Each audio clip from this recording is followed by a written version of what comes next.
రైతు, పాము మరియు కొంగ కథ. ఒకరోజు పొలం నుండి వస్తున్న రైతుకి ఒక పాము ఎదురైంది. తనని చంపడానికి జనాలు వెతుకుతున్నారు అని, తనను కాపాడమని ఆ రైతుని ప్రాధేయపడింది పాము. దాని పరిస్థితిని చూసి జాలిపడిన రైతు ఆ పాముని తన చొక్కాలోకి దూరి దాక్కోమని చెప్పాడు. రైతు కొంత దూరం వెళ్ళాక ప్రమాదం తప్పిపోయింది అని నిర్ధారించుకుని పాముని బయటికి రమ్మని చెప్పాడు. కానీ పాము బయటికి రావడానికి ససేమిరా అంది. నాకు ఇక్కడ వెచ్చగా బాగుంది అని రైతు నడుముకి గట్టిగా చుట్టుకుని పడుకుంది. ఏమి చేయాలో అర్థం కాని రైతు ఇంటికి బయలుదేరాడు. దారిలో అతనికి ఒక కొంగ కనిపించింది. అతను కొంగ దగ్గరకు వెళ్ళి జరిగింది దానికి మెల్లగా చెప్పాడు.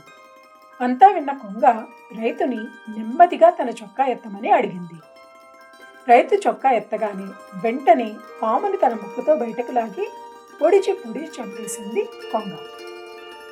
పాము చావడానికి ముందు రైతుని కాటువేయడం వల్ల ఆ విషానికి చనిపోతానేమో అని రైతు భయపడడం మొదలుపెట్టాడు.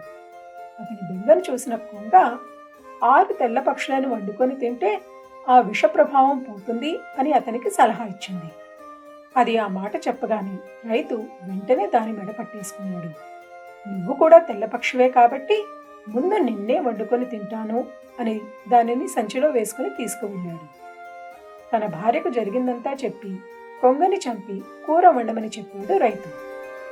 అంతా విన్న అతని భార్య తనకు సహాయం చేసి పాము నుండి రక్షించిన కొంగను బంధించినందుకు రైతుని మందలించి కొంగను సంచి నుంచి బయటకు తీసి వదిలేసింది.